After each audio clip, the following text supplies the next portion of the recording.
This is the ultimate Mordecai love arc breakdown. We're going to be going over every single episode that significantly contributed to their arc, starting from the rough beginnings to the rough endings to the girl that Mordecai would ultimately end up being with. We have 5 eras and lots to go through, so let's begin.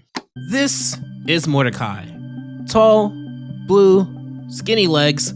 He regularly hangs out with his best friend Rigby, usually slacking off from work, although sometimes he can hang out with other members of the park as well. One of his hangout spots is this coffee shop here, where it would be known for 2 people who work there, one of which is this woman, Margaret.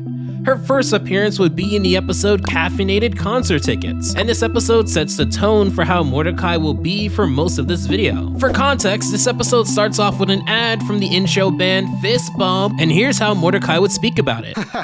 There's gonna be so many losers at that concert. We have to go to that concert. So naturally, you would believe he doesn't want to go because he doesn't think it's cool, despite Rigby wanting to go, even deeming it potentially the greatest moment of his life. Well, that's where you're wrong. Fist bump! Yeah, cool. Wait, you're going? Yeah, I am. It's gonna be fun. Are you guys gonna go? I'm totally gonna go. Oh, so now you're gonna... Ow! Turns out not only would he change his mind, but despite having a reputation for being a slacker, he'd take on extra work just to make the money for these tickets. Now this era is called the acquaintance era because Mordecai isn't as close to Margaret as he will be later. So he's doing all of this work for someone who doesn't even really know him like that. Some would call him a simp, and in fact I think a lot of this community would call him a simp, and you know what? We are right, but we're also wrong. And I'll go into more depth why we're wrong later. Part of how he'd be able to work so hard is scamming this coffee bean out of their contract that Rigby would willingly sign but not follow just so that they can have coffee. None of it matters anyway because they'd crash from their energy high at the concert. Mordecai, you have to meet my boyfriend, Slasher. You should tell your friend he should stop pumping it in the wind and start pumping it at the gym.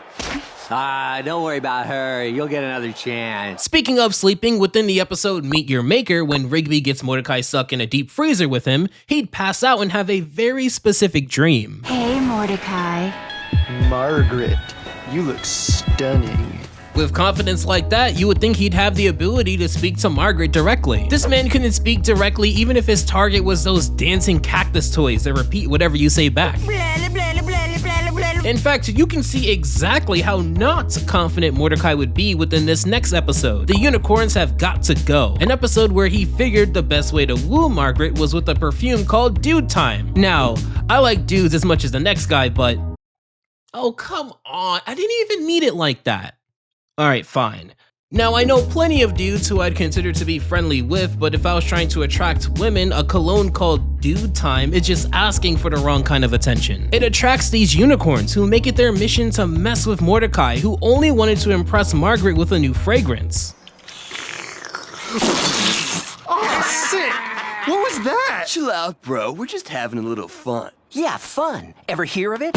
Quit being such a jerk. Chill out! I've grown to not like this episode a lot because of how aggressive Mordecai is to Rigby. Now look, I grew up during a period where many of the shows I watched had the main characters physically squabble. I mean, the 2000s wasn't exactly as sensitive of a time, I'd imagine, but it felt that Mordecai went after Rigby because he has a history of winning their squabbles rather than going after the actual person who wronged him. All of this doesn't even help his chances with Margaret. I'm here to lay it down. What? Lay it down? Sure. Are you feeling okay?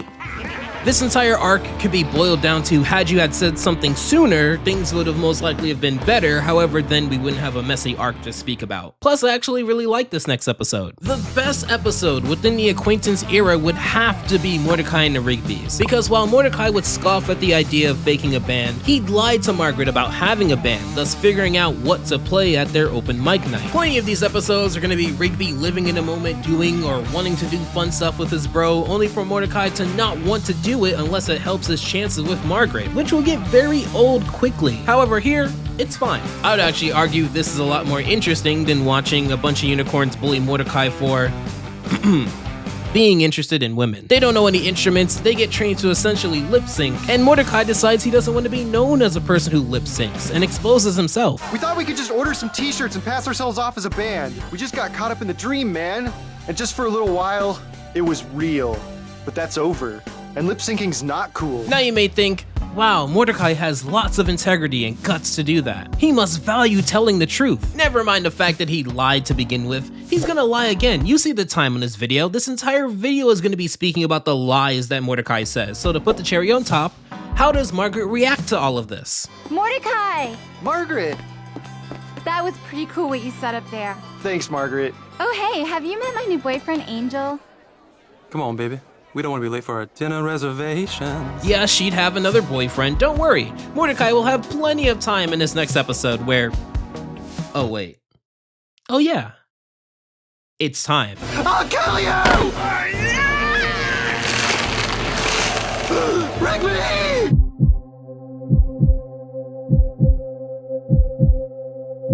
Yes, Rigby dies in this episode. Let's go over why. So this is It's Time, a major episode in the acquaintance era, if not the entire arc in general. Similar to the coffee and last episode, this episode also has Rigby wanting to do something, Mordecai blowing him off to try and get closer to Margaret, and it not working anyway. This time using tickets to a chick flick that apparently sucks. Except here, Rigby would be jokey towards Margaret, making Mordecai the most jealous he's ever been up to this point. Mind you, this is the same man who's seen Margaret with 2 boyfriends. Everything okay, Margaret? You seem like you've got a full plate.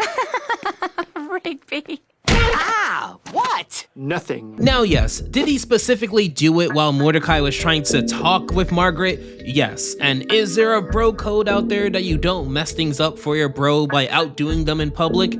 Sure. Mordecai doing things he doesn't like for other people's approval or being a baby when he gets called out for not shooting his shot is perfectly in legal bounds. While Mordecai would stutter anytime he tries to speak with Margaret, Rigby seems to be a lot smoother, and he'd use that to his advantage when asking Margaret to go to the movie that Mordecai didn't want to go to. Just wanted to ask you if you want to, I mean, obviously you don't have to, but, Margaret, want to see something cool?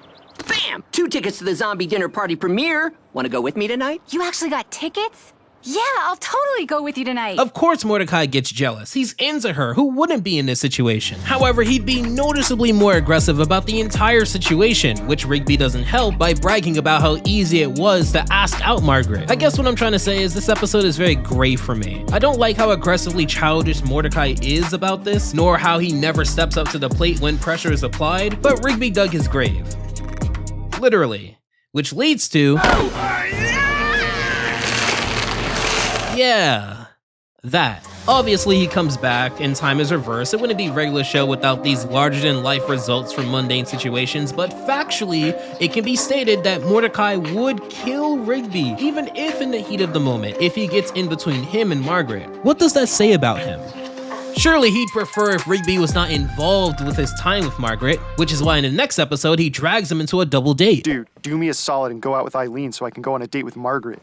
What? Why? Dude, come on! So this is Do Me a Solid, another memorable episode and the last episode within this acquaintance arc, as it revolves around the idea of solids or favors that you would do for a friend, and how Mordecai will drag Rigby into a double date with Margaret and Eileen. For the purposes of this video, I won't fully explore Rigby and Eileen, but if you guys enjoyed this video a lot, let me know in the comments down below if you'd like to see a Rigby and Eileen arc fully explained. This episode revolves around Rigby using his solids to mess up Mordecai's chances with Margaret. Do me a solid and yell as loud as you can. Ah! Hey. Now, while we know what Rigby and Eileen would evolve to be, hindsight is 2020 here, and I understand why Rigby would feel a way for being forced onto a date with someone who's pursuing him when he doesn't feel the same way. Yet. Now yeah, should Rigby just help the guy out? Sure. But he did that in Caffeinated concert tickets and Mordecai and The Rigbys, and Mordecai didn't do anything there. The only difference here is that he was forced to do something that he didn't want to do with no benefit to him. He'd give Mordecai such an embarrassing solid to do that he denies the solid, which in regular show law means that the world will be destroyed. Mordecai would rather die and have the entire world crumble than do this solid. He'd have to be dragged kicking and screaming to do it, with the final push being some choice words from Margaret. Just do it already, Mordecai! But you'll never respect me again! Not if you're just doing a solid! Margaret does solids for me all the time. Yeah! Like tonight I broke a date so Eileen could go out with Rigby! Wait, you're only here because you're doing Eileen a solid? Yes, Margaret was actually doing this for Eileen and doesn't see Mordecai as a love interest. Yet. While he would do this solid, which was apparently super messed up, Margaret would continue to speak to him, so it couldn't have been that bad. So what ends this era is that within the next era, which is the Friends era, you'll start to see Margaret in a lot more casual situations with the others, rather than on the outside of wacky situations.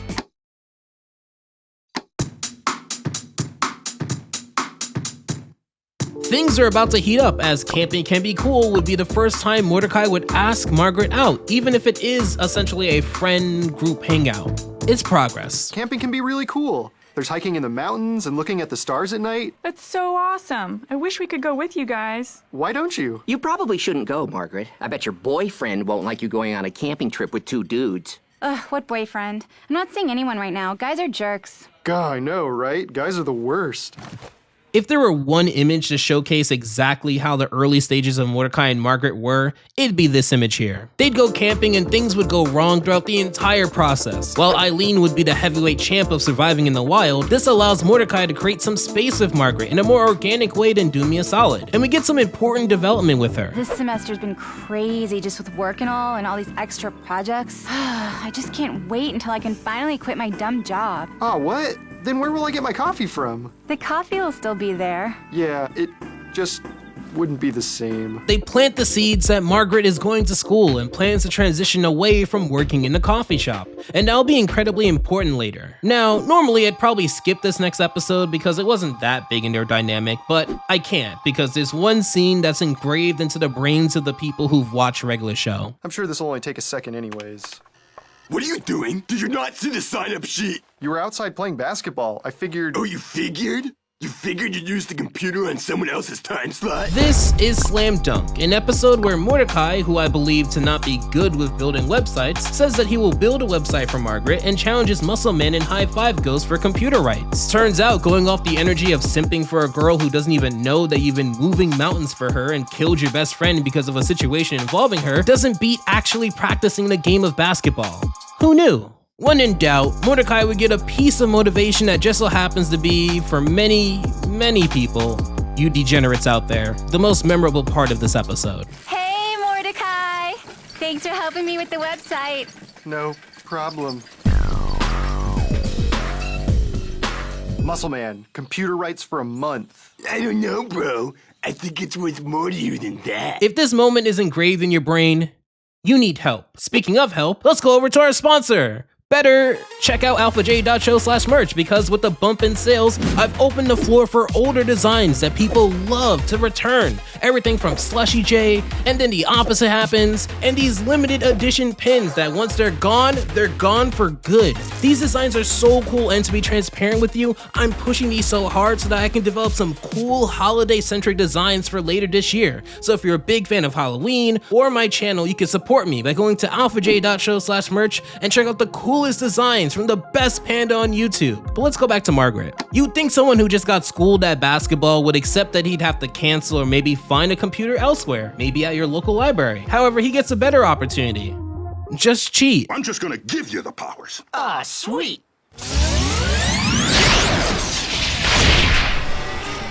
Don't worry, this won't be the first time Mordecai would cheat when it comes to Margaret. In gaining powers, Mordecai would have a crazy space basketball match, which ends with a victory and one of Margaret's first direct compliments. Hey, you looked pretty hot out there. Ha! Yeah, I guess I am pretty hot. Hot on the trail of finishing your website. Yeah. Imagine being called hot by your crush and lie about the progress of something you promised to make doing something because you were too busy trying to get the right to do it in the first place. At least in this next episode, the stakes are even between Mordecai and Margaret, which makes it fun. It's a known fact that wheels make you more attractive. You're kidding, right? Are you saying you wouldn't give us your number if we pulled up in some cool wheels? You dorks would never be able to get a girl's number cruising. Oh yeah? Yeah. Before, Mordecai was stumbling over his words. Now, he's the most confident he's ever been. Look at what one compliment does to a guy. I'm still riding high on the nice eyelash compliment I got growing up. I forgot who even said it. So the premise of this episode is that Mordecai and Rigby make a bet with Margaret and Eileen that if they can get the number of a girl while cruising in a car, they get a paid dinner. But if they don't, they have to pay for not just the girls' dinner, but also their dates. This guy's bothering you, Margaret. How about you, Eileen? Oh, no. Mordecai, Chad Iron Chest. Oh, I just wanted to thank you, bros. I mean, paying for a 4-star meal for the 4 of us? Guys, seriously. Just the visual of Margaret being on a date with another guy sends Mordecai into a crazed, desperate frenzy, just trying to get any number that he can. And if you ask any woman what type of emotion they want to see more of from men in the world, of course it's desperation, 100%, it always works. Their low standards attract the wrong kind of attention from these two women, and one of them is trash. Literally. I'm Rigby and this is Mordecai. What are your names? My name's Trash. Gabatha. What lovely names. They bug Mordecai and Rigby just to make their boyfriends manslaughter and bloodshed jealous. And if there were two people who I wouldn't want them to be angry with me, I bet their names would make the top 10. We just wanted to make you appreciate us more. Can you kill these guys so we can go home? Can you kill these guys so we can go home? Oh my god. Luckily they don't die this time, but in Crash Landing, which by the way this was Pop's car, Mordecai will have a habit of ruining everyone else's car for Margaret's sake. Mordecai asks Margaret for her number to reschedule so that they can have time to recover, which means they technically got a girl's number cruising. We'll buy dinner for you and those guys, but can we get your numbers so we can reschedule for tomorrow night? Yeah, of course, no rush. I mean, we just want to make sure that you're okay. Of course. We got a girl's number! Oh, what? You tricked us! As embarrassed that Margaret is to have lost the bet, she's not gonna have anything on Mordecai's embarrassment within the next episode. Hanging with Margaret just to feel so good, like I knew it would. Laughing together and having a blast, and I hope it lasts forever. Oh Margaret, I love it when you stand or sit right next to me. If you're satisfied with your message, press 1. Huh? To delete and re-record your message, press 2. Yeah, so he's gonna want that back. One important aspect to highlight, Margaret has been more trusting of Mordecai up to this moment. She'd go camping with him, give him her number, and in this episode allow him to search her car for her phone unsupervised. How many people in your life can you say you can or have done these 3 things with? Because for me, that number is low. It turns out she'd leave her phone at the park, and when Mordecai and Rigby try to hack their way into it, they'd get sucked into the phone, with Margaret finding out about everything. With no other option left, everyone would hear the song together. I can't believe how hot she is, makes my insides feel like knotted twists. Her pretty face and those long, long legs, and I hope someday we are more than just friends. Oh, please, just erase me. Okay, maybe that's a long, long time, but a guy can dream, can't I? Stop, I've heard enough. Embarrassed once more, Margaret would make this her ringtone for Mordecai and even insist that he call her so that she can hear it more often. That sounds like a hint to me. Now one would say this could even be the moment to take it to the next level with Margaret, but who am I? I'm not an anthro bird woman dating expert. Neither is Mordecai after the L he takes in this next episode. This is one of the messiest episodes in the entire arc. So brace yourself. So this episode is called Yes Dude Yes, an episode that revolves around a misunderstanding with Margaret. Yes, dude, yes. Mordecai sees someone on one knee and assumes the worst, so much that it ruins his life. Literally, that's not hyperbole. Look at him here. He takes off days from work, just sulking in his room, deep in depression. Now, I understand how it feels to be heartbroken over someone that you like, but I think Benson here said it best. You don't have the right to be sad. You never even had the guts to tell Margaret how you feel. Listen, if you leave things the way they are now, you'll regret it for the rest of your life. He felt so entitled to being with Margaret that he made it his North Star, which is one of the worst things that you can do, especially if you aren't with her, and especially if you don't even know if she's interested in you like that. Before we get to how he approaches Margaret, I want to highlight what Rigby would do to help his friend out. He'd encourage Mordecai to get up and go out and see people, of which he pretty much sandbags all of his dates, not taking them seriously, and being stuck in his head about Margaret, until one girl speaks up about it. All right, what's the deal? I can tell you're not into this. My friend talked me into coming here. I've been depressed and just needed to get out of the house. Sorry, I'm sure you're a cool girl and all, but I'm not interested in dating anyone right now. That's cool. Really? Yeah, we can just try being friends. This is CJ. Yes, a cloud girl, who I want to take some time to explain. While we'd have some cute moments between Mordecai and Margaret up to this point, it isn't many. And it always feels like there's a wall between the two, mostly because Mordecai doesn't want to admit his feelings to Margaret. Meanwhile, in just one episode, CJ and Mordecai would have more chemistry than all of those episodes combined. She's not just a potential girlfriend, she's like a long-lost best friend. She literally uproots him out of his depression. Plus, Mordecai is himself around her. He isn't trying to force a romantic comedy or go to a concert he couldn't care about. Simply put, CJ brings out a better Mordecai in Mordecai than Margaret. I understand why he would ask her out to the movies. So I have these 2 tickets to see Lovebot 2 Yes. tomorrow. What? Yeah, I'd love to go to the movies with you. So Mordecai would figure out that Margaret actually isn't getting married. Shocker. But think about that. Imagine if he didn't have friends to pull him out of his depression. He would have wasted his life over a misunderstanding. I mean, he already kind of did. But now, through this misunderstanding, he roped another girl's feelings into it all. Do you want to see Lovebot 2 with me tonight? I've got a pair of tickets. Tonight? Yeah, sure, I'd love to. Great, it's a date then. Haha. Oh, hey, what's up, CJ?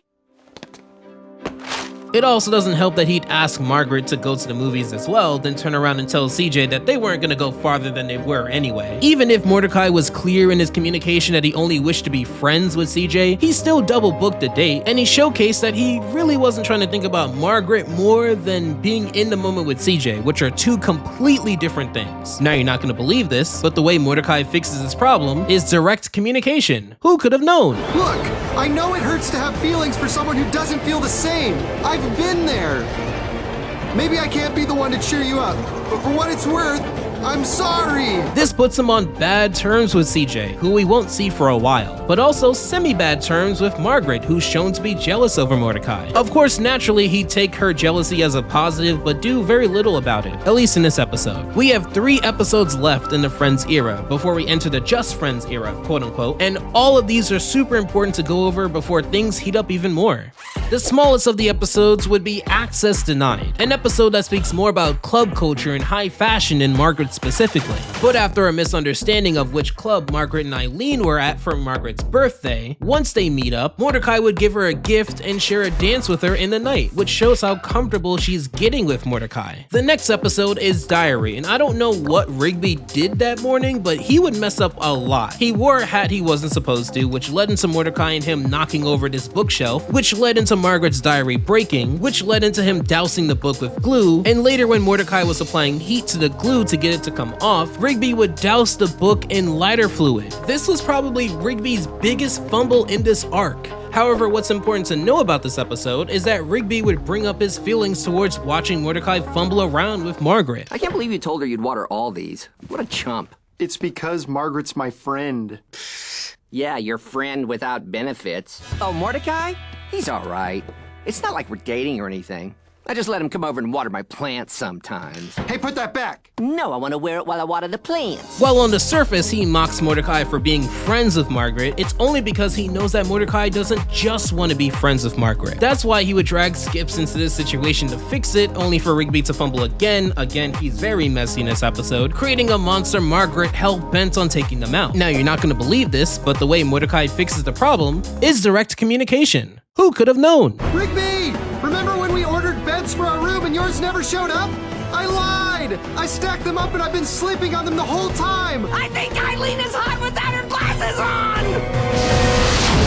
In telling the truth, these 2 bozos manage to save the day, and we get Rigby's first admittance of him thinking that Eileen is attractive, which is convenient because it's just in time for the last episode within the Friends era, which gives the most depth between Mordecai and Margaret so far, and also has some neat Rigby and Eileen moments as well. The last episode of the Friends era is the episode Death Bear, one of the last episodes in season 3, which starts with the gang getting together for movie night. Hey, Love by the Dozen. Ah, romantic comedy? Vetoed. I want to just say, Mordecai is going to recommend another romantic flick with Margaret again, and knowing that he's not really into romance like that, it's weird how he would stick to this one phony act so much. Margaret would even plainly state that she wants something more upbeat. Don't you guys have anything with adventure? And even if you were trying to make your move, are you really gonna do it in front of 2 other people off a romantic comedy? Rigby raises the stakes by challenging Mordecai to take a picture in front of the cage of the mythical Death Bear, a psycho bear that roams and haunts abandoned zoos. Although he was looking forward to movie night, not to look like a chump in front of Margaret, they embark on the adventure. Rigby and Eileen naturally split off and allowed them time to get to know each other, and it's really nice to see. Oh, no way! I totally remember this. This is my favorite part about coming to the zoo. I loved riding this train. Kinda small. I can get out. No, I don't mind. It's cozy. Conductor, take us somewhere exotic, please, and mind the bumps. My lady does not like getting ill. Thank you.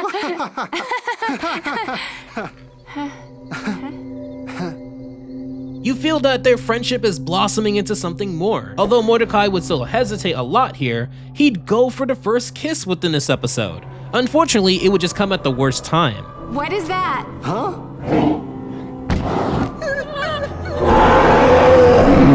One of the craziest beasts within the show, Death Bear, quickly lives up to his name by hunting down the four. Despite the army breaking down doors just to subdue the monster, it was Mordecai who finally conquers Death Bear, which took a lot of bravery from a skittish guy. And with that, Mordecai is getting bolder, Margaret showing more signs, and Rigby and Eileen are slowly bonding in the background. Before we enter the quote-unquote just friends era, there's one episode you have to cover really quick that has nothing to do with Margaret but is very important for an episode later. The episode right after Death Bear is an episode called Fuzzy Dice. So what does it have to do with the love arc? Well, it's gonna come into play. Just trust me. It's very important to know for now. In this episode, the crew decide to get Pops a fuzzy dice for his birthday, which at this arcade, the Fun Zone, is quite expensive. They bust their butts and earn the dice, but it gets taken away by the animatronics that were working there. I'm sure you're curious on why they'd be so interested in some dice. Well, 10 years ago, we knocked over Bay City Jewelers and made off with millions worth of uncut diamonds. Those diamonds are in those dice. Shut up, Louie! Unfortunately, in telling their truth, they'd have to kill off the crew for knowing too much. Luckily, the FBI would be on their tail. So I spoke about this scene here, a long time ago it seems. But it was such a surreal moment for me growing up. You see this big gun battle on the same network that had Adventure Time and Gumball, it blew me away. Bullets would go flying into the Capicola gang, and all three of them would be gunned down to never terrorize anyone again. For now. But in the meantime, let's head into the quote-unquote just friends era. I use the phrase just friends era because it is undeniable how both of them feel about each other, but one of them has to ask the obvious question. And knowing Mordecai, it won't be a quick and easy thing to do, especially with moments like this.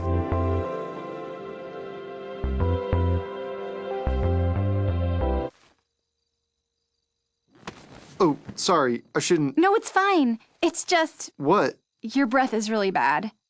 Ugh. Brutal. So this is Bad Kiss, the first episode of this era where he would use time travel to try and fix the situation. Unfortunately for him, he'd learn how hard it is to deal with himself. Psst. Hey, Mordecai. Shh.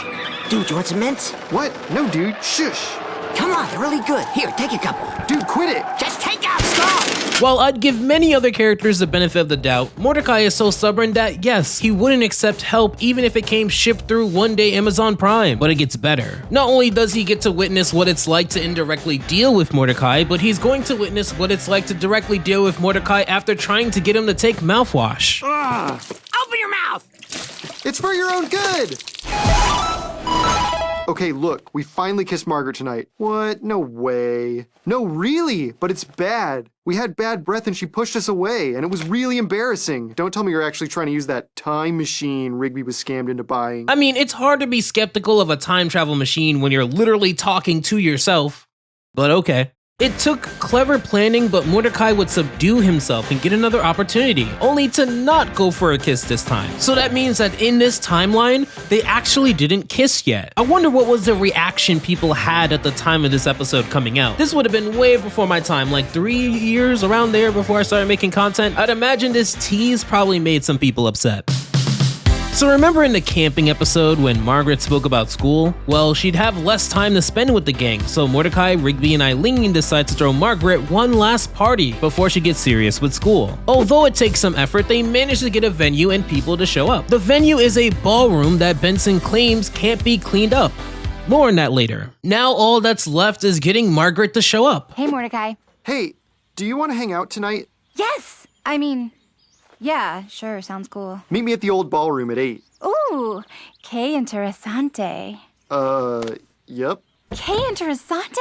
Ugh. This may be one of the first times from Margaret's perspective that we get her trying to impress Mordecai, and this is huge because it shows how the dynamic has slowly balanced itself out. This is what makes the Just Friends era so fun, but also so messy and a little frustrating, because all it takes is one question that whoever asks, the other person is gonna say yes. Despite the ballroom being haunted by these 3 ghost dancing friends who have been preserving the trash state of the venue in hopes that Charlene, a woman who unfortunately hasn't shown up to witness the effort they put into arranging said party, shows up, they manage to clean it up in time, with Rigby and Eileen giving all credit to Mordecai, W Wingman. However, even with all of this, they would remain just friends, quote unquote. However, some people are getting sick of this, myself included, but not just me. Muscle Man and Rigby, within the next episode, do or Diaper. They watch as Mordecai has another awkward moment with Margaret. However, this time, they directly confront him about it. When are you gonna seal the deal? You've been like wanting to kiss Margaret for years now. This is real talk. What? What do you guys know? I'm just waiting for the right moment. You've seen with your own eyes that Mordecai has had several right moments, but when Muscle Man gives him a bet that if he doesn't kiss Margaret by Friday at midnight, he would have to wear a diaper for a week. But if he does, then Muscle Man will wear the diaper. Feeling confident, he takes the bet, but here's the catch. Although he had a week to shoot his shot, Margaret would only be free on the last day. What do you want to see? How about Oopsie Daisy, the woman who meets the perfect man? Bucktooth Bob goes to Europe? I didn't know it was out yet. Come on, we gotta see it. I love Bucktooth Bob. But I thought we'd see Oopsie Daisy. It's got a heartwarming story, some romance. Boring. Dude, it's clear she's not into romance movies. I don't get why he keeps trying this angle. At some point, you've gotten enough data to stop. Fortunately for him, he has a backup plan to sit amongst the stars at one of his favorite spots in the park. Feeling nervous because of the lack of time, and Muscle Man and Rigby being there to watch him, and because of what happened in Bad Kiss, he'd overcompensate with his breath, creating a minty situation. Oh. I think you're good, bro. Seriously, dude, you should stop. For every TGI Tuesday type episodes where he's calm and direct, there's 10 Bad Kiss type episodes where he's stuck in his head and does the worst possible decision consistently. Now you're not gonna believe this, but the way that Mordecai fixes the problem is direct communication. Who could have known? The reason I took the bet was to give me the extra confidence to go through with it, which didn't even work anyways, but really it's all because I like you. Oh my gosh! No! No!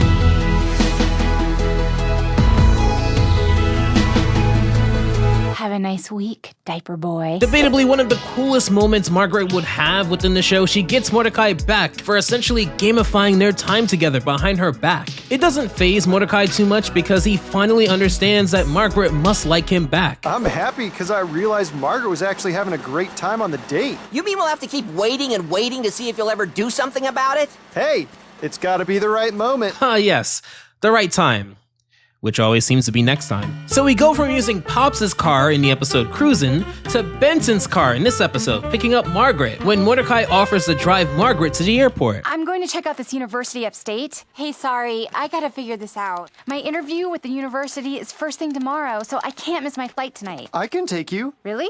Yeah, sure. Oh my gosh, thank you. You're a lifesaver. Wait, are you sure you want to give me a ride and not because you bet someone you could, or...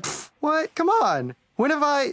Be quiet. One thing that's gonna be apparent in the difference between Margaret and CJ is that CJ sees through how Mordecai can act sometimes, whereas Mordecai often likes to paint a certain picture of himself to Margaret that, with all due respect, she's been written to believe over and over. Although we promise no trouble, it isn't a regular show episode without some trouble happening with the Wickets, a gang that didn't like how much he would use a cell phone in their turf. Through sheer luck and a billboard, they managed to barely make it in time, and Mordecai and Margaret share a final goodbye. At least for now. I never should have doubted you. I'm serious. You're always there for me. Well, see ya. Yeah. See ya. Yeah, bye. Wait. Good luck.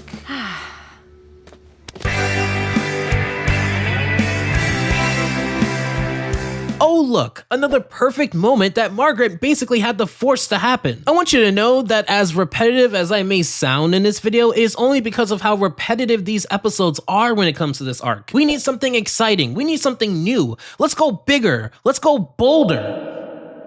And our prayers would be answered within the next episode, Meteor Moves, an episode where Rigby is fed up with Mordecai staying in the friend zone. Friend zone. What? No way. Dude, she called you dude. That says it all. We can't be in the friend zone. We already kissed. Remember at the airport? You were dropping her off at the airport. That was a goodbye kiss. And that was like 2 weeks ago. You done anything about it since? No, huh? Probably because you're not into her, because that's what she's thinking.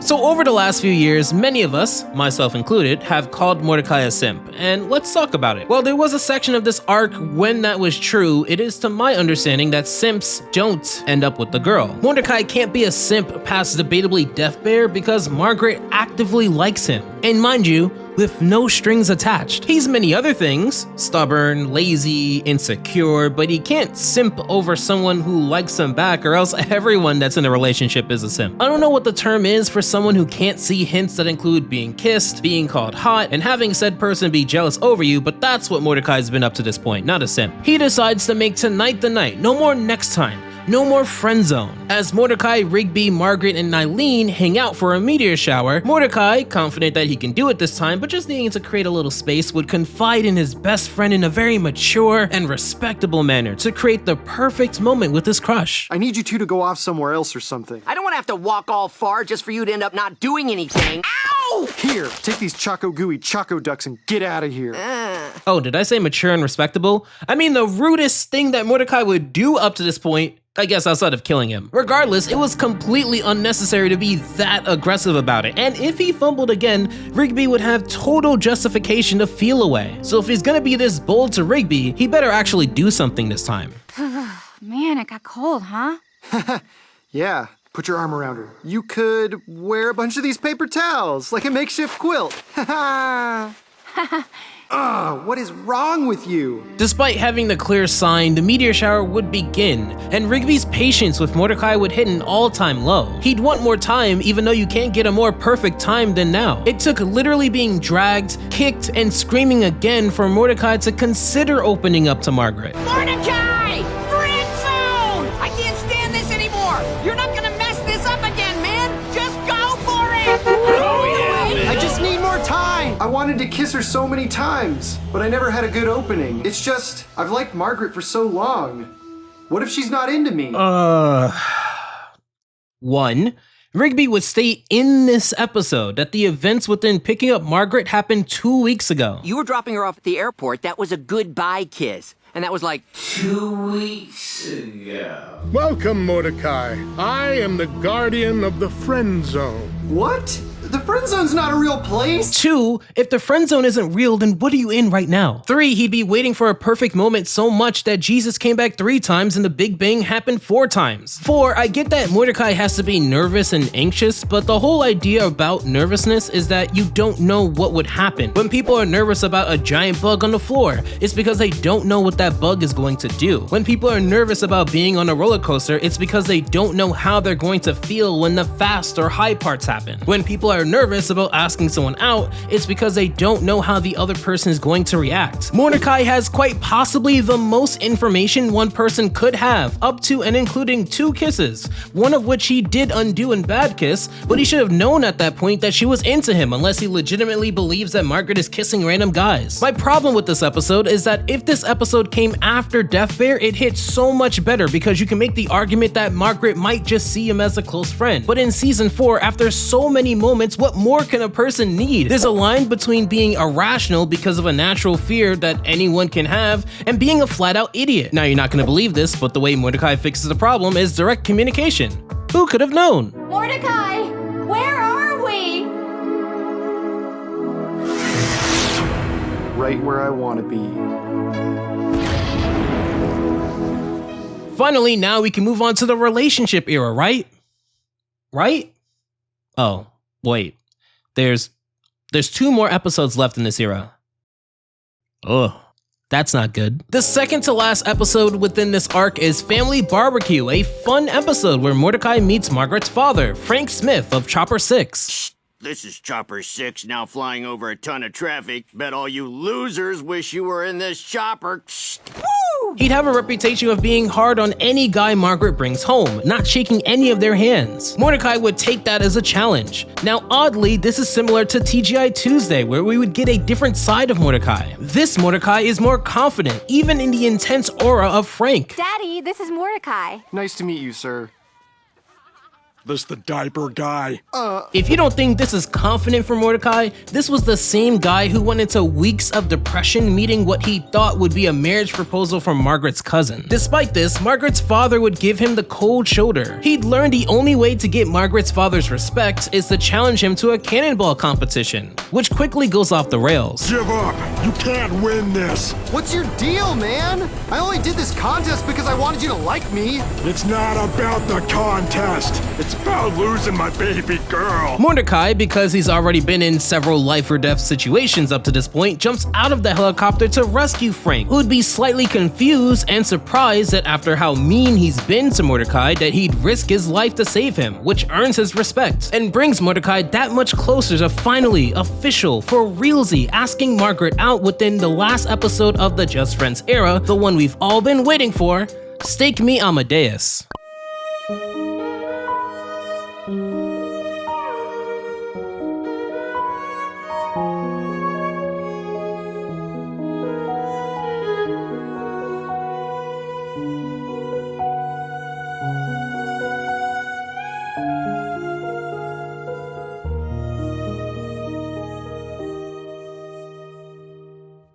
Mordecai would envision the perfect date, the fanciest restaurant in town, Stake Me Amadeus. He'd earned the special coupons that the restaurant gives out called Amadeus dollars by doing favors for everyone else in the park. He's serious this time, so he has to make it count. This dinner is big, dude. Everything has to be perfect. I'm gonna ask Margaret to officially be my girlfriend. Mordecai, you have my utmost respect. Prospect!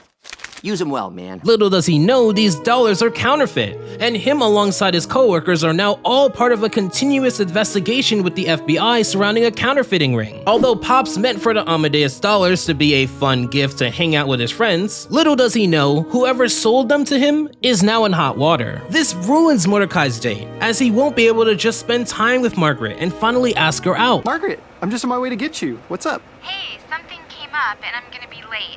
I'm sorry, can I meet you at the restaurant? Yeah, totally. There's something I wanted to tell you. There's something I want to tell you too. Something kinda important. The suspect has arrived. Turns out Margaret would be holding on to information as well, but we'll get to that soon. Unfortunately, Casanova here would only have a few moments with Margaret before having to take part in the sting operation to catch the counterfeiting crook, and you begin to piece together who it has to be. So these Amadeus dollars are legit, right? Hey, they're coupons, not cash. Look, man, don't lie to me. Mordecai? Why is Rigby here? Busted. Join us, little lady. Come on, there's no reason we all can't have fun here. After all, that's what I was made to do. Show people a fun time. I hope you remember earlier when I explained the events of Fuzzy Dice, the episode where the animatronics nearly killed the crew over diamond-studded dice. Turns out he's been plotting his revenge and he's behind the Amadeus dollar counterfeiting ring, bringing everyone to a central location to take out once and for all. Now, as much as I respect Mordecai for what he's about to do, for a man who's been crying over having the perfect moment, he decides to pick what is about to be a full-scale shootout to finally, once and for all, for realsies, express his feelings towards Margaret. The last few weeks I've spent with you have been the best few weeks of my life. Margaret, will you be my girlfriend? Unfortunately, there's a reason why these last two episodes are in the Just Friends era, quote unquote, and not in an era that implies a relationship. You see, slowly over the course of the show, Margaret has expressed not wanting to work at the coffee shop for the rest of her life. She wants to get into journalism, which is most likely inspired by her strong relationship with her father. And that will require her going to school, getting a proper degree, which unfortunately means if she wants to achieve her dreams, she won't have time for a relationship with Mordecai. Mordecai, there's something I need to tell you. For the first time ever, I feel like I could be in a relationship that could actually go somewhere. But there's this. I may never get this opportunity again. I'm sorry, but I can't be your girlfriend. Turns out his worst nightmare would come true. Margaret would be leaving his life, and he would be too late to have a relationship with her. He'd obviously be in a poor mood because of it, and Rigby would be right by his side throughout it. Now in this next era, we get a very different side of Mordecai, because while Margaret wouldn't officially show up outside of one episode in the next season, it is a very important season in understanding what Mordecai is about to set up. This is the second chance era. After the events of Stake Me Amadeus, Mordecai is shaken. Like within Yes Dude Yes, he's handling the grief poorly here. It takes days of recovery just to get him back to normal. However, little does everyone know, all it takes is one pink sweater to bring out the worst in him again. Oh no. Don't do anything you're gonna regret. Don't do it!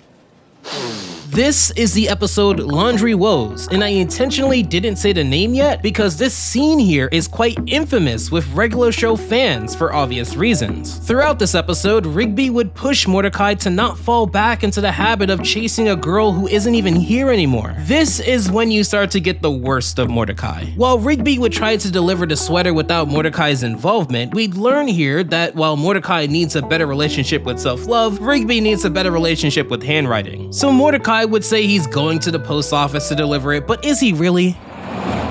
Dude, you just passed it. I'm looking for parking. We're going to her college, aren't we? Yes. Of course not. Why would he? This is not about the sweater and everyone knows it, including Mordecai. This is about closure. He fell asleep at the wheel of Muscle Man's car trying to deliver this sweater. Is this really the life he'd want to live? He blocks out what Rigby is saying to the point of kicking him out of the car, and in his sleep hallucinations, a version of Margaret appears, telling Mordecai that this sweater will be the key to bringing Margaret home, taking her away from school, and into his arms. It's only when he hears his own thoughts, albeit said back to him in an exaggerated way, that he'd snap out of it and do his best to not deliver the sweater, even when he is a few feet away from her.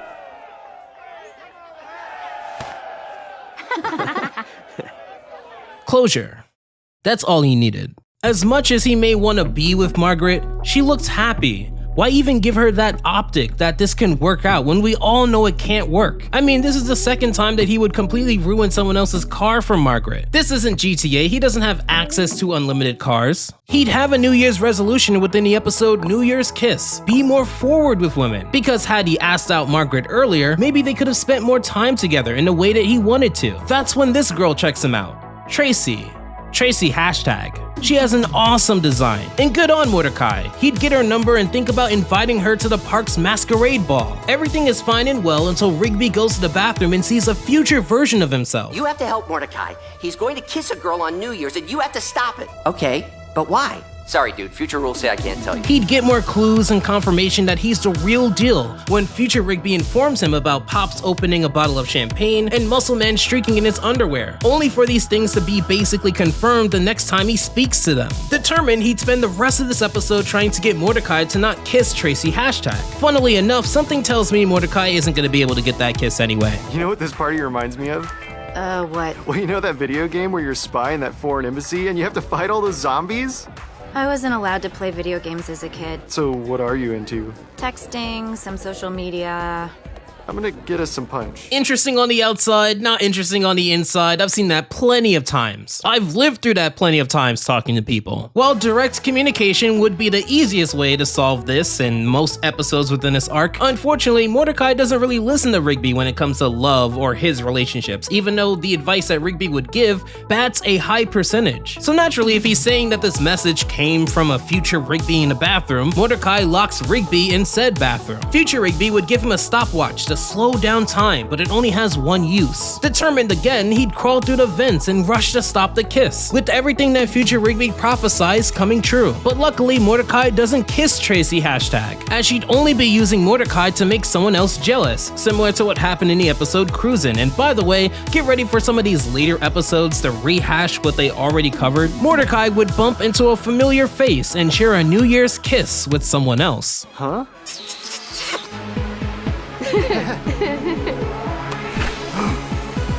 CJ? What? So does that mean... Did I? Now, if you're wondering why this era is called the Second Chance era, it is because this is a very heavy CJ episode, and we're gonna get a second chance with them. They wouldn't meet again until the episode Dodge This, an episode where Mordecai and CJ would do their best to try and act like things are normal, only for them to be forced into direct proximity of each other after a stalemate in a dodgeball match. Now, you're not gonna believe this, but the way that Mordecai fixes the problem is direct communication. Who could have known? Every time I see CJ, I mess up. I didn't mean to lead her on with the date or the kiss, but I did, and I understand why she's mad at me. I'm definitely not mad at you. Man, sometimes I feel so dumb about this kind of stuff. That's because you were, you are, and you will be. They start over as friends, deeming the kiss at the masquerade party and the second kiss at the masquerade party to mean nothing. After this, we have 3 smaller but important episodes that give you more perspective on Mordecai and CJ's relationship, as well as CJ's personality. Within Portable Toilet, she'd naturally integrate into the friend group of Mordecai, Rigby, and Eileen, essentially taking Margaret's place. Given that she likes a lot of the things that Mordecai likes, which would also be the things that Rigby and Eileen like, I'd argue she's even a better fit for the group. In this episode, Mordecai and Rigby get stuck in the portable toilet that Muscle Man accidentally sends to be destroyed with them in it, leading to CJ and Eileen barely saving Mordecai and Rigby in time. Unlike Margaret, CJ showcases her ability to think quickly, which makes her pretty cool. CJ jumped into a moving helicopter. Wow, really? Well, you know, more like a portable toilet being carried by a helicopter. Wow, CJ's pretty cool. Yeah, she is. Within Video 101, while it was more about Eileen's upcoming project of making a music video, Mordecai and Rigby would take creative control over the project, making it look very artsy, but very dumb. There's one highlight I want to bring up though. Hey, just wanted to make sure you're okay. Mordecai and Rigby have a lot of ideas. Just don't let them steamroll you, okay? Oh, it's fine. Well, good luck. This is another points for CJ. She knows Mordecai and Rigby seemingly deeper than Margaret ever has. It's not her project, so she doesn't really benefit from telling Eileen this, but she does it anyway because she cares about her, which is really wholesome to see. There's also Tent Trouble, an episode that appears to be a continuation of Camping Can Be Cool. This would be Mordecai and Rigby's second camping trip in this arc, replacing Margaret with CJ, who goes the extra mile to get an expensive tent that sets itself up, just to make the trip more memorable. It's an otherwise solid episode that has them get beat up by Starla and her sister Peggy to make the money back for a tent. Now you may ask, why do they need to buy a tent if CJ already purchased a tent? You're good, you're good, you're good. Bad, you're bad! What? Too far, pull up! Ah, no! Back more? Ah, forward, forward! Because they're idiots. All of those episodes showed how CJ naturally fit within the friend group with Mordecai, acting normally and being able to speak up and be brave in tense situations. It's super clear that Mordecai has a keeper, and that wouldn't be shown better in any other episode than in the episode I Like You High. So do you remember Butt Dial, the episode where Mordecai would butt dial a song he sang about Margaret to Margaret? Well, this episode just rehashes that idea, but with autocorrect.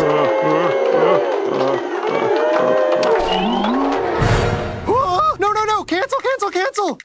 It's the same song and dance as Butt Dial, even being sucked into the phone again. So rather than rehashing the same talking points, let's talk about something more interesting. Mordecai would keep a series of photos he had with Margaret on his end table. This may be problematic, as while he cares for Margaret, if he had self-awareness, he'd know that he struggles with the blurry line between obsession over something you can't have and healthily missing someone, and thus reminiscing on old times. Knowing that he can't tell the difference, it's a net positive to just not do this, just to be on the safe side. Now, it isn't my place to tell two people if they had a good date or not, but looking at this small montage and remembering the montage within Yes Dude Yes, all of which I'll be showing on screen here, it seems like CJ and Mordecai have incredible dates in which they both do things that they would naturally do away from each other with each other, which makes it seem a lot more fun. Mind you, with Margaret, he was doing things he didn't like because he liked someone and wanted to impress them. Logically, this makes it obvious that if you like two people, maybe be with the person who doesn't make you go through things you don't like to be with them, even if that's what he's making up in his head. But we know romance isn't logical for most people. However, after watching 20 episodes between this 5th season and this next season,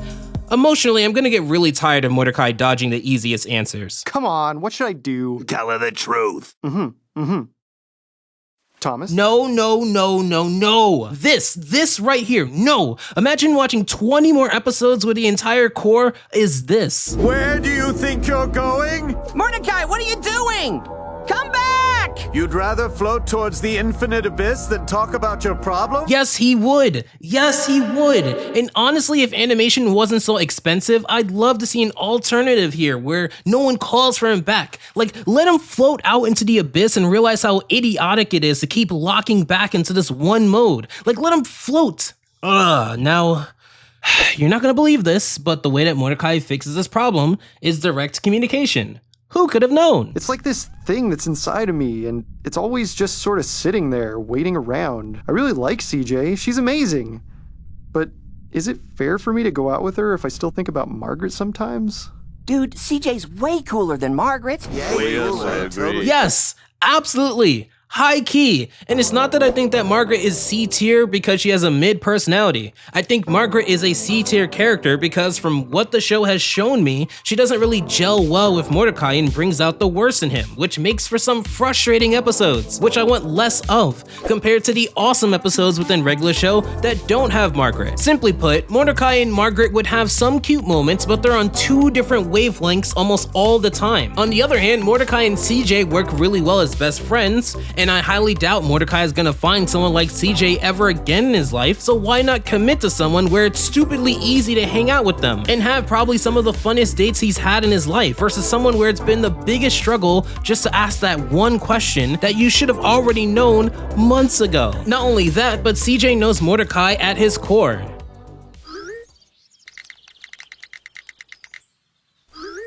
Yeah. Awesome. Wait, what does a winky face mean? That means yes. Don't misinterpret it. Would Margaret have known to send a double text just to make sure Mordecai doesn't misinterpret things because he has a tendency to do that when it comes to romance? No, their date doesn't go to plan within the episode Playdate. Look, you know I couldn't be happier that you didn't back down from going on this date with CJ. I admire that. But tonight we had plans. I'm not hanging out with you tonight, dude. I want you to keep this scene of Mordecai bailing on his plans with Rigby in your head later because I have some choice words about it. Stef would essentially push Mordecai into babysitting Thomas, not that Thomas, this Thomas, Stef's child, and that turns their date into a play date. Mordecai would be embarrassed because he felt like there should be an ideal way to date, but CJ would be more than okay with it. Mordecai wouldn't be able to push this favor to Rigby because now he has plans. I need you to do me a huge favor and babysit Thomas tonight. Sorry to hear that, but I've got some important plans I can't cancel on. Sorry we have to watch it on my computer. Are you at Eileen's? Very important! Thomas would essentially do everything he can to get in the middle of Mordecai and CJ, even blatantly speaking about how futile his efforts are in trying to woo her. Mordecai would try to rise above it, but Thomas would pull the unthinkable. What? No! I will not ask this woman for her phone number. I can't believe you're asking me to pick up women for you while your date is in the bathroom! It could be worse, Mordecai. Trust me. You trying to pick up my wife? Well? No, I never go after your wife, honest. Oh, so now my wife isn't good enough? Admittedly, this episode was a fun twist of things compared to Mordecai panicking over an easily avoidable situation. When I tell my daddy what you've done, he'll torture your souls for eternity!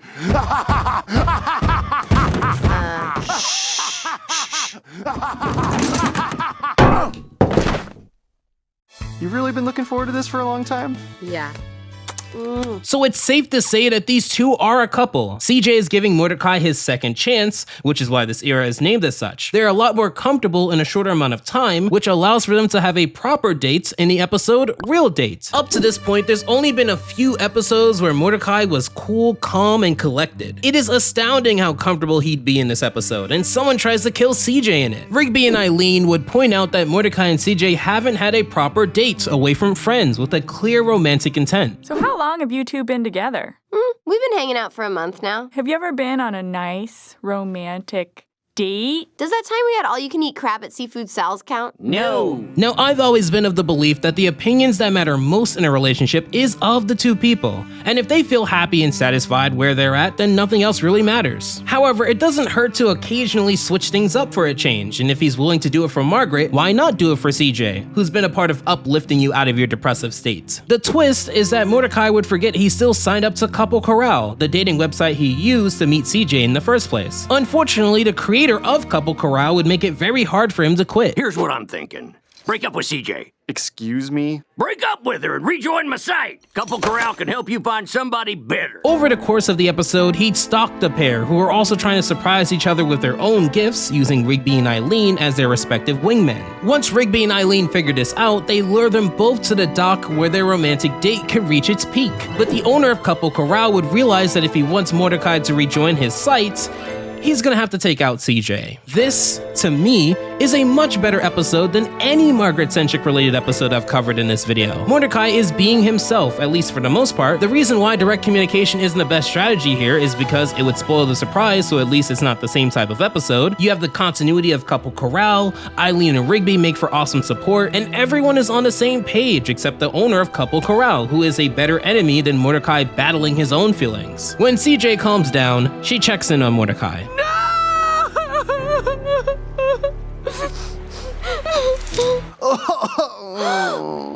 Mordecai? I thought you were dead. I would be, if not for this gift box. I hope you like it.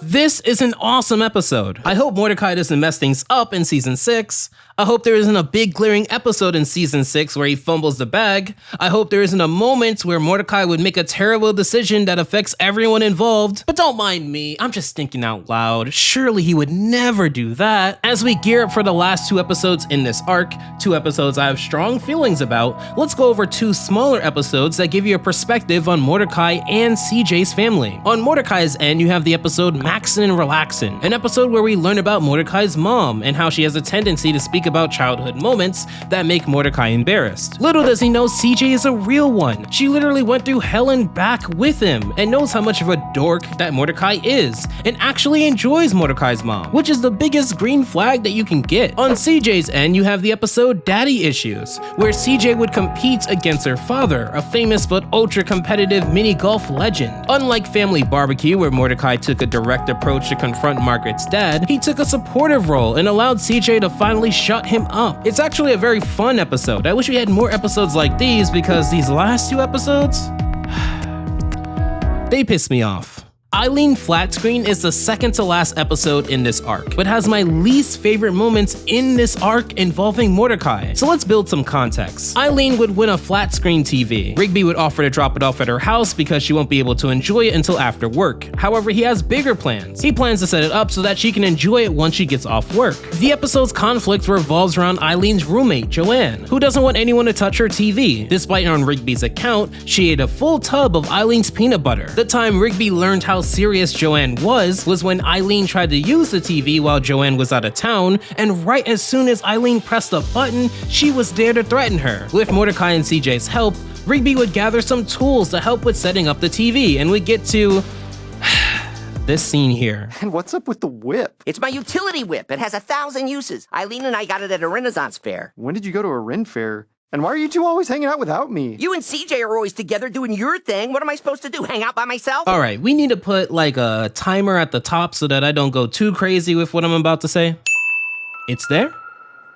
Okay, cool. I pride myself on not getting upset with anything I've talked about since probably Wally T, which was 6 years ago. And if you really grilled me on the word upset, then let's say 3 years ago when I spoke about defending Hillenburg at the peak of Camp Coral Hate. No scene in years gets me more upset than this one here, and that even includes the dumb decision Mordecai will make at the end of the next era. Mordecai is mad at Rigby for wanting to spend time without him. Mordecai, the guy who would have bailed on hanging out with Rigby when he wanted to see Fist Pump but only decided to when Margaret was interested rather than his best friend, is mad at Rigby for wanting to spend time without him. Mordecai, the guy who bought 2 tickets to a crappy romantic comedy that even he wasn't interested in, thus rain-checking his best friend to spend time with Margaret but never actually asked her out until Rigby proves a point to show how easy it was, which led into his death, is mad at Rigby for wanting to spend time without him. Mordecai, the guy who punched Rigby and threw a bag of snacks at him and essentially forced him to to spend more time with Eileen so that he can fumble around and not shoot his shot until he was literally forced to, in fear of spending forever in a literal friend zone of glass, is mad at Rigby for wanting to spend time without him. Mordecai, the guy who tossed Rigby out of a moving car to deliver a sweater to Margaret rather than listen to his friends who pulled him out of his second depression at that point, is mad at Rigby for wanting to spend time without him. Mordecai, the guy who explicitly canceled on weekly plans with Rigby to have a date with CJ, then tried to pawn off a favor asked upon him from literal death to then be upset with Rigby when he made new plans without him, is mad at Rigby for wanting to spend time without him.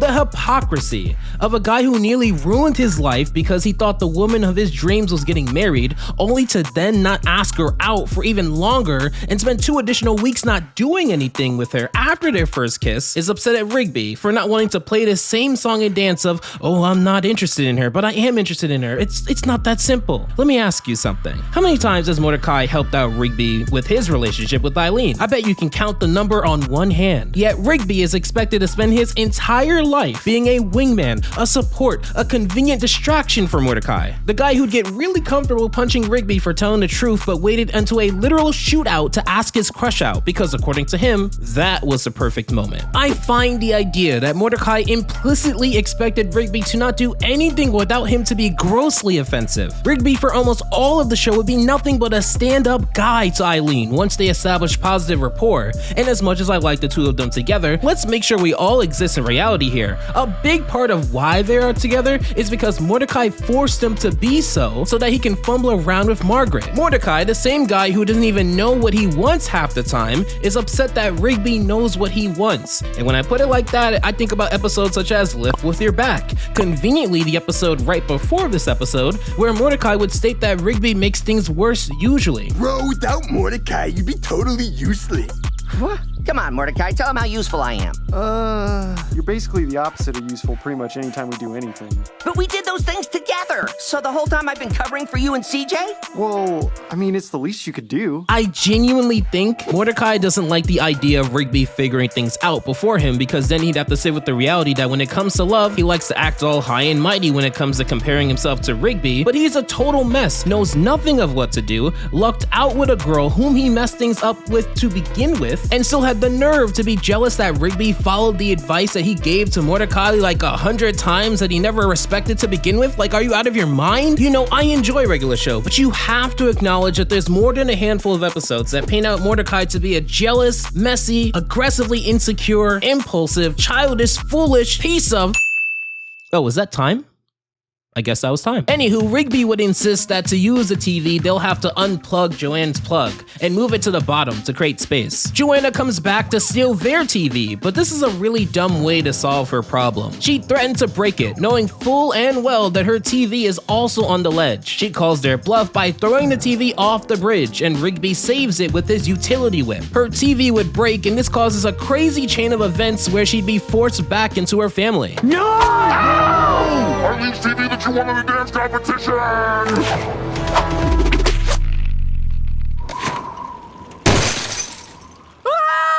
When Joanne asked to live on her own amongst the, shall we say, lower classes, we allowed it, as long as she continued to protect the family's most prized heirloom. What's gonna happen to her? She will be punished with a life of opulence and leisure at the Hanatronic family manor.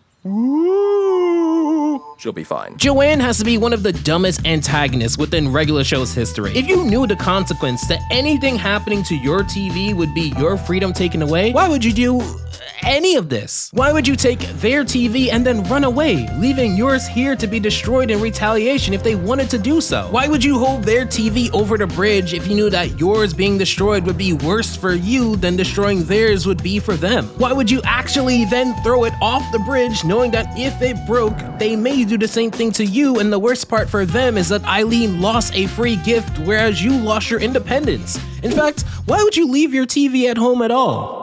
In retrospect, we probably should have kept it in a safe. I'm gonna pretend like I didn't hear that and just keep going. The last important thing to speak about in this episode is that once they turn the TV on, they don't see it, but Margaret is back in town. The last episode within the Second Chance era is a Christmas-related episode, Merry Christmas, Mordecai. Not only is Margaret back in town, but she'll be at Eileen's party. Mordecai gets right back into the mode that he hasn't been in since the episode I Like You High, except here, he has a girlfriend.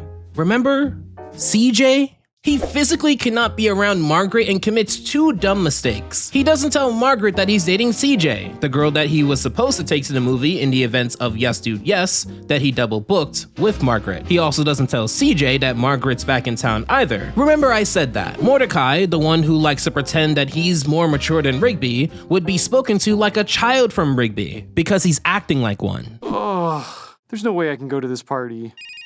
Hello? Hey, Mordecai. Are you excited for the party tonight?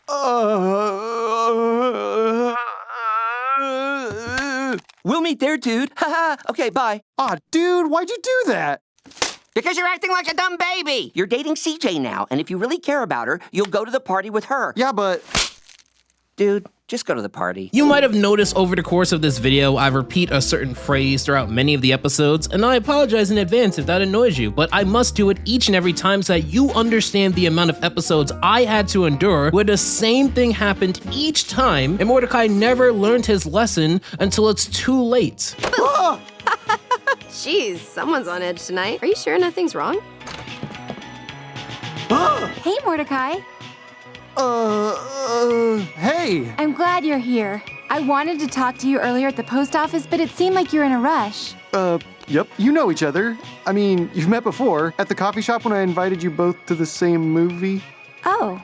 Yeah, that. So that's why you've been acting so weird. What? I'm not weird. Okay, yes.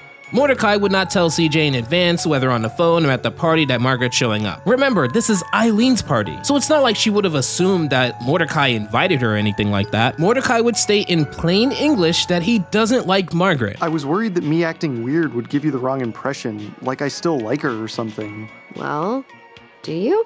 No, I don't feel that way about her anymore. I'm with you. That's all I care about. Oops, I fast forward through the episode Butterfingers. It looks like Mordecai, like in Meteor Moves, gets trapped in a situation that practically forces him to speak the truth. Now, you're not gonna believe this, but the way Mordecai fixes the problem is direct communication. Who could have known? Look, Mordecai, I know things didn't end the way we wanted them to, but at least we had some good time together, didn't we? A lot has happened since we broke up.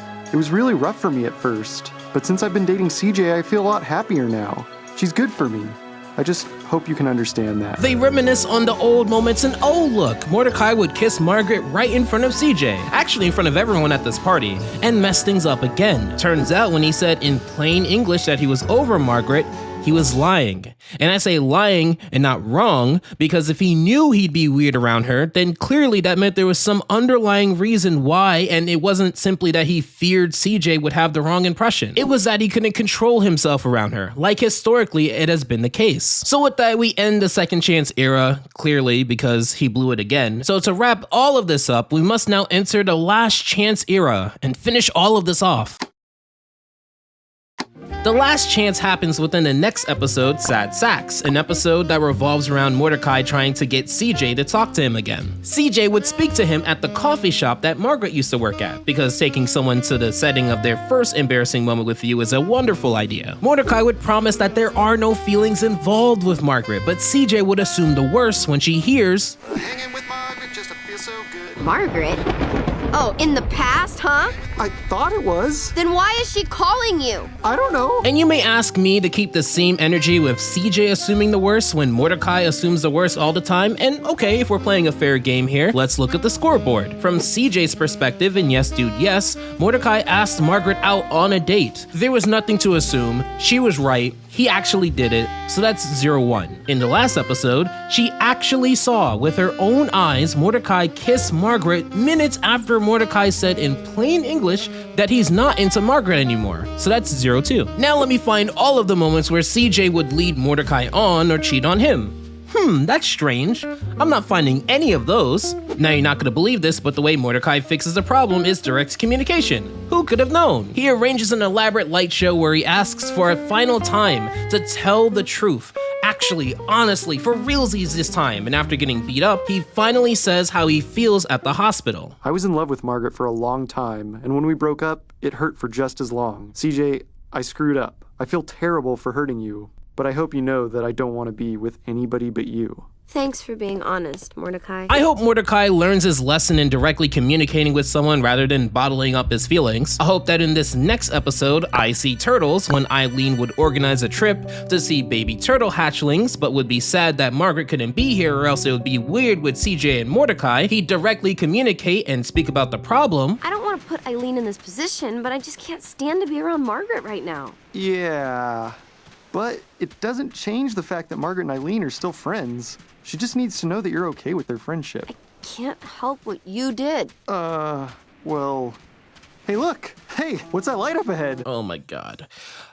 Yeah, CJ, I did mess up. Tell you what, whenever you feel ready, let's actively involve Margaret in group activities. I want to prove to you that I won't be weird around her and also allow Eileen to enjoy everyone that she cares about in her life at the same time. That is just one example of how someone who wants to actively fix this situation would do it. But because this is Mordecai, what actually ends up happening is the opposite. Within this episode, Eileen would want to see baby turtles hatch and find their way to the ocean. Little do they know, there's a corrupt scandal involving both cops and these losers capturing baby turtles and using them to keep their appearance looking young. They capture Mordecai and CJ and she'd be mature and think about the only person who can help them out, in this case being Margaret, and calling her. Couldn't call the cops, so the news was the next best thing, and it just so happens we know a newswoman.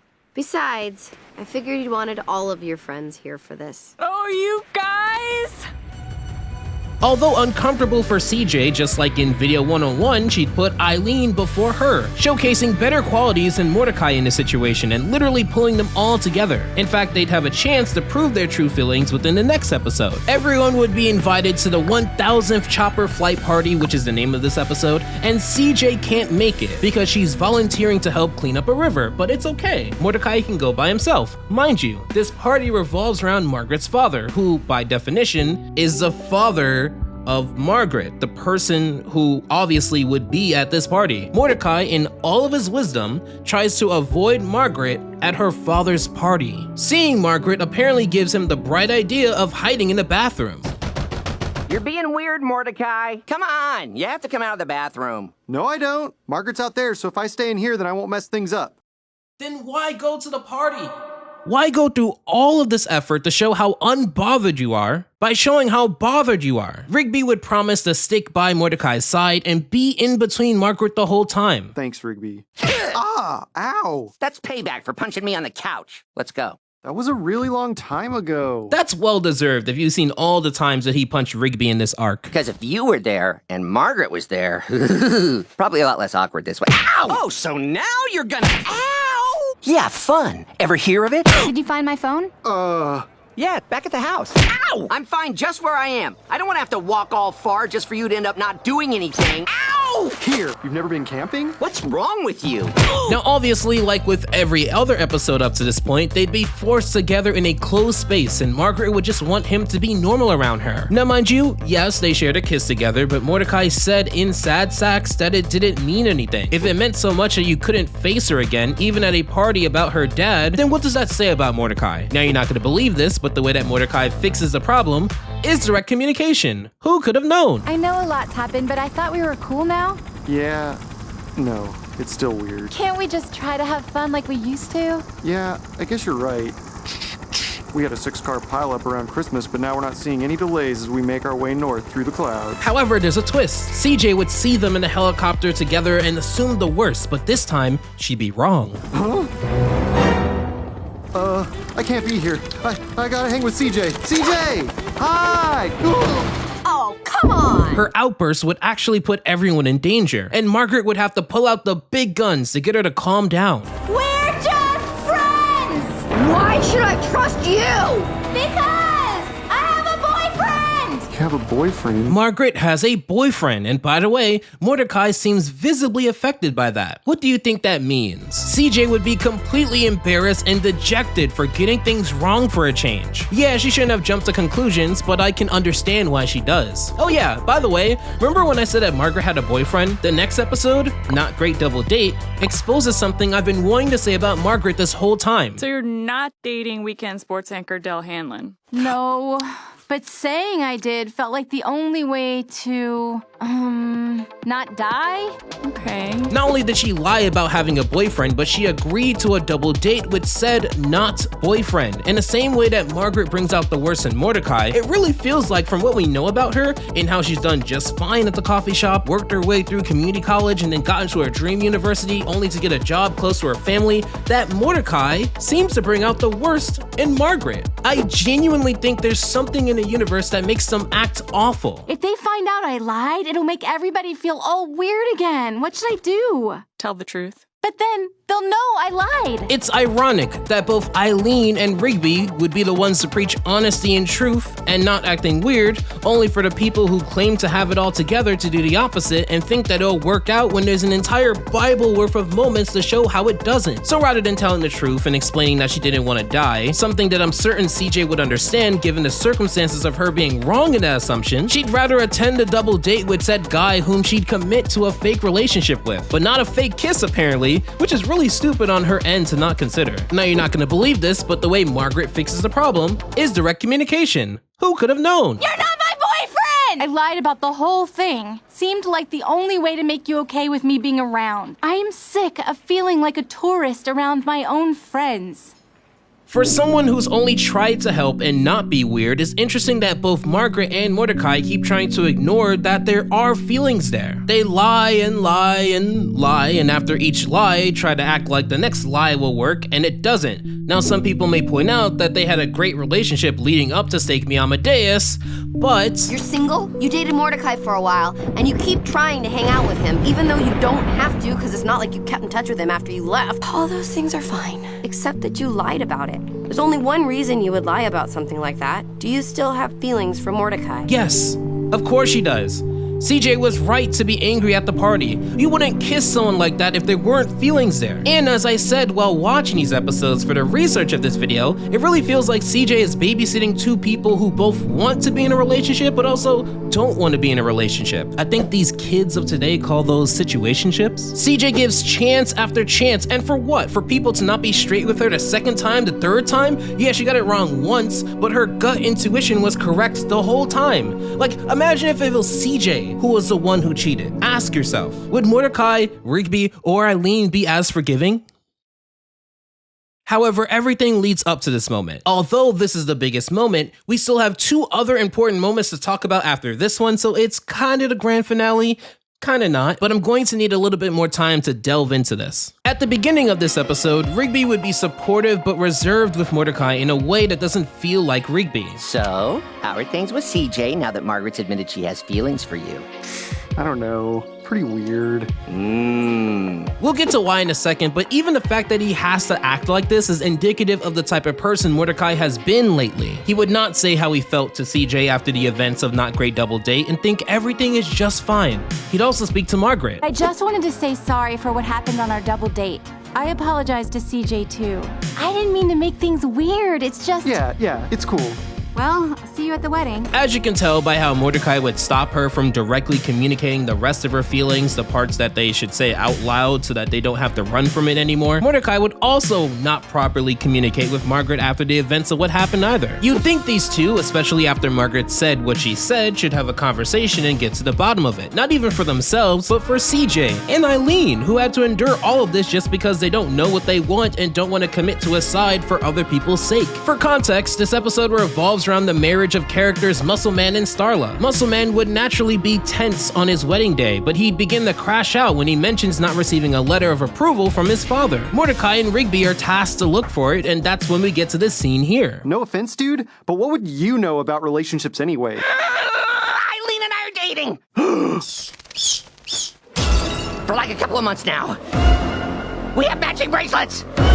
I love this scene so much. I love how Rigby has been trying throughout this time to help Mordecai because even if he didn't have that much experience with women, he'd use his gut to build a steady relationship with Eileen. Mind you, this is season 6 before Rigby would fully turn his life around, and I want to make something very clear. A big reason why people love Rigby and Eileen is that there was an optic about both of them. Eileen was a hardworking, smart, geeky, but very friendly and accepting woman. Rigby, as much as he may not like to admit it, at the time of when they met was punching above his weight. Rigby had no future, poor social skills, and yeah, Mordecai was right in Lift With Your Back that Rigby did make things worse at some point when they worked together. There'd be times in this arc, like when he poured the lighter fluid over Margaret's diary in the episode Diary, or really everything he did in Diary. But as the show progressed, Rigby would offer more solid advice, and he'd show a side of himself around Eileen that showcases maturity before his school arc in season 7. He's been straight up with Mordecai multiple times only to be shut down. He preached being honest and upfront, only for Mordecai to feel like it's the wrong advice. He's been killed in one episode, tossed out a car in another, punched in many, locked in a bathroom in one, and you've seen all of this already to know the point I'm trying to get at here. Rigby leveled up in silence, and I know what this scene is trying to tell me. Why didn't you tell me until now? We didn't want to shove our happiness down your throat too much. Well, I mean, I wanted to shove our happiness down your throat, but Eileen told me not to. Dude, I'm happy too, I swear. But this feels fake of Mordecai to be happy. This is the same guy who, again, in one episode, was upset at Rigby for hanging out with Eileen without him. I would wager that is closer to his true emotions than this. Rigby has been right lots of times, but this time, I actually have to push back on something. You know, last few months, I've been really happy. And I think you deserve to be happy too, man. I'm not gonna tell you what to do, but I will say, I know you. And I think you should go with your gut for once. Yeah... No, Mordecai should not go with his gut. His gut is why all of this happened. His gut taught him to be something that he isn't for Margaret. His gut told him that Margaret was getting married to what ended up being her cousin. His gut told him that Margaret wants to watch romantic comedies even though she hasn't. His gut has disagreed with Rigby's actions every step of the way. So naturally, if he follows his gut, the worst decision would be made. And oh, was it? They find a letter, and within it, Muscle Man's dad talks about how hard it can be to find your soulmate, and how if he ever has his doubts, to trust his gut. Now, you're not gonna believe this, but the way Mordecai creates the problem is direct communication. Who could have known? You know, for a while, I've been telling myself there's no such thing as soulmates. But now I'm not so sure. Look at Muscle Man and Starla. It's like they were designed for each other. I don't know if there's one perfect person out there for me, but I know that for a long time I've been ignoring my gut, because I didn't want to hurt anyone. But instead of saving their feelings, it's just made everyone around me miserable. CJ, I need to tell you... Mordecai, just stop. I already know what you're gonna say, so save it. You don't know who your soulmate is? CJ! Yo, Mordo, if you're finished hijacking my wedding, is it okay if we get married now? Sorry. He pretty much breaks up with CJ in public at Muscle Man's wedding, partially because of Muscle Man's father and Rigby's advice that he got on that day. His gut told him to say that he doesn't know what he wanted. And it's like, this was the same gut that when you were having those dates with CJ, you were perfectly fine there until Margaret came back into the picture. Maybe he feels like CJ isn't his soulmate, but I'm gonna be honest with you. The woman that forgave him for leading on, dragged him out of a depression, pushed him to be the best version of himself, went through hell and back for him, understood his flaws enough to communicate the right way, forgave him for cheating after he lied about how he felt about his ex on the same day, forgave his ex after she lied about how she felt about him, easily integrated into his friend group, and naturally had many of the same interests like him, is about as close to a soulmate as he's ever gonna get. That's about as close. I don't even know if people even reach that. Like, I don't even know how many people actually even reached that in real life. And then there's Margaret, who, again, is nice, kind, sociable, intelligent, who brought out all the ugly sides of Mordecai, and we learned that was mutual, who's leveling up by going to college, university, getting this big job, and in the way that Rigby would improve himself to be a better partner for Eileen, Mordecai never improved himself to be a better partner for CJ, or really for Margaret. And that's why Mordecai's love arc is so heavily criticized compared to Rigby. So Mordecai had his last chance. CJ would be crazy to give him another shot after this, but this leads to two unanswered questions. So one, what happens with Mordecai and Margaret now? And two, does Mordecai find love after all? So let's answer both.